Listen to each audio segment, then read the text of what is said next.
तो ये आज जो मैं आपको कहानी सुनाने वाली हूँ वो 3 महीने पुरानी है और ये मेरे साथ जो हुई थी बात उस पे कोई नहीं करेगा यकीन, लेकिन मुझे अपने ऊपर पूरा यकीन है कि जो मैंने देखा उस टाइम मैं पूरे होशो हवास में थी और ना ये वहम था। तो बात इस तरह शुरू होती है कि मैं अपनी मम्मा के साथ नेपाल में एक घर में रहती थी। हम दोनों अकेले रहते थे क्योंकि मेरे पापा दूसरे शहर गए हुए थे और मैं उधर एक स्टोर में पार्ट टाइम जॉब करती थी अपनी मम्मा के साथ। मेरी मम्मा काउंटर पे काम करती थी और मैं प्रोडक्ट्स की डीलिंग करती थी, काउंटिंग वगैरह। तो ये मेरे लिए एक इजी पार्ट टाइम जॉब थी कि मैं अपनी कॉलेज की फ़ीस भर सकूं। तो ये घटना जब हुई तब मैंने इस जॉब से छुट्टी ली हुई थी। मैं आराम से योगा कर रही थी और योगा करते हुए मुझे एक फ़ोन आता है मेरे मैनेजर का। वो कहता है कि आज तुम्हें आना पड़ेगा। तो मेरा मन तो नहीं करता जाने का, लेकिन मैं कहती हूँ अच्छा चलो ठीक है, मैं चली जाऊँगी। फिर मैंने शेड्यूल बनाया कि मैं शाम तक जाऊँगी और फिर मैं खाना बना रही थी अपने लिए। वैसे भूख लग रही थी तो मैं खाना बना रही थी। अचानक मुझे एक आवाज़ आती है, अजीब सी आवाज़। अब मैं हैरान हो गई थी क्योंकि सिर्फ मैं घर पे हूँ और कोई भी नहीं, क्योंकि मेरी मम्मा तो स्टोर पे है। जैसे ही मुझे ये आवाज़ आई मेरे माइंड में अलग अलग सेल्फ़ डिफेंस की टेक्निक्स आने लग गई। फिर मैं जाने लगी देखने के लिए। फिर मैंने सोचा कि अगर मैं ऐसे ही जाऊंगी और अगर उस इंसान के पास या जो भी होगा उसके पास अगर कोई हथियार हुआ तो मैं तो मर जाऊंगी, मुझे मार देगा वो। तो इसलिए मैंने सोचा कि एक हथियार लेके जाऊंगी। ग्रेट थिंकिंग है ना। फिर मैं गई और मैंने किचन से चाकू उठा लिया और खड़ी हो गई इस इंतज़ार में कि कोई आएगा। लेकिन फिर मेरा दिल कांपने लग गया क्योंकि वो आवाज़ और करीब आ रही थी। फिर मैंने जो देखा मुझे हैरान कर दिया।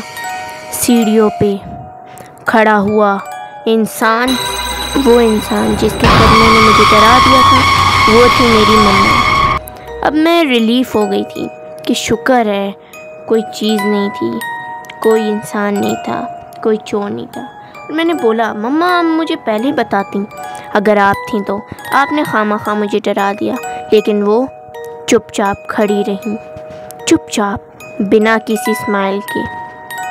अब मुझे लगा मेरी मम्मा की तबीयत ख़राब होगी या ऐसा कुछ होगा, लेकिन मेरे ये सोचने के बावजूद भी जिस तरह मेरी माँ का चेहरा था, उसके बाद मैंने पूछ लिया मम्मा क्या आपकी तबीयत तो ठीक है? फिर उन्होंने हंसते हुए बोला हाँ सही है। मैं थोड़ा शॉक हो गई थी उनकी टोन से। फिर वो अपने रूम में चली गई। मैंने रूम बंद होने की आवाज़ भी सुनी। फिर मैं सोचने लगी चलो थोड़ा मूड ख़राब होगा, इतना काम करती हैं तो इसलिए।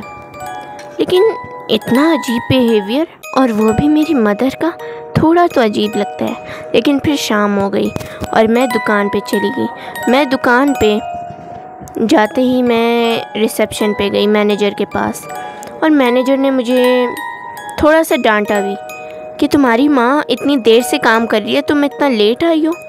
और फिर मैंने देखा कि मेरी माँ हंसती हुई काउंटर पे थी। मैंने फिर उनके पास जाके पूछा मम्मा आप यहाँ कब आई? आपने तो घर में थी ना, तो इतनी जल्दी आप कैसे आ गई? उन्होंने बोला बेटा मैं तो इधर ही थी। नहीं मम्मा मैंने तो आपसे पूछा भी था आपका हाल घर में, और आपने बोला था हाँ मैं सही हूँ, आप इधर कैसे आ गई? उन्होंने बोला नहीं बेटा मैं तो कब से इधर हूँ, 7 बजे से तुम्हें नहीं पता मेरी शिफ्ट शुरू हो जाती है इधर। मैं अपनी मदर से पूछा भी मम्मा क्या आप झूठ बोल रही हैं? उन्होंने बोला नहीं बेटा मैं झूठ नहीं बोल रही, मैं तो 3 घंटे से इधर ही हूँ और मैं तो घर भी नहीं गई। ऐसा कैसे हो सकता है कि मैं जल्दी आ जाऊँ? और मैं डर गई थी, मेरी रूह कांप चुकी थी, मुझे बहुत डर लग रहा था।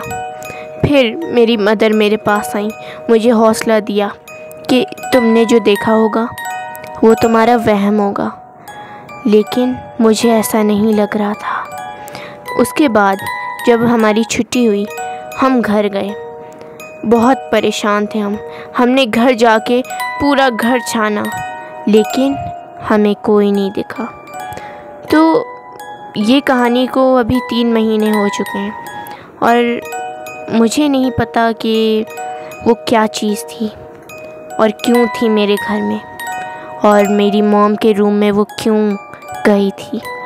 लेकिन ये जब भी मैं किस्सा याद करती हूँ, मेरे दिमाग में बहुत अजीब से ख़यालात आते हैं।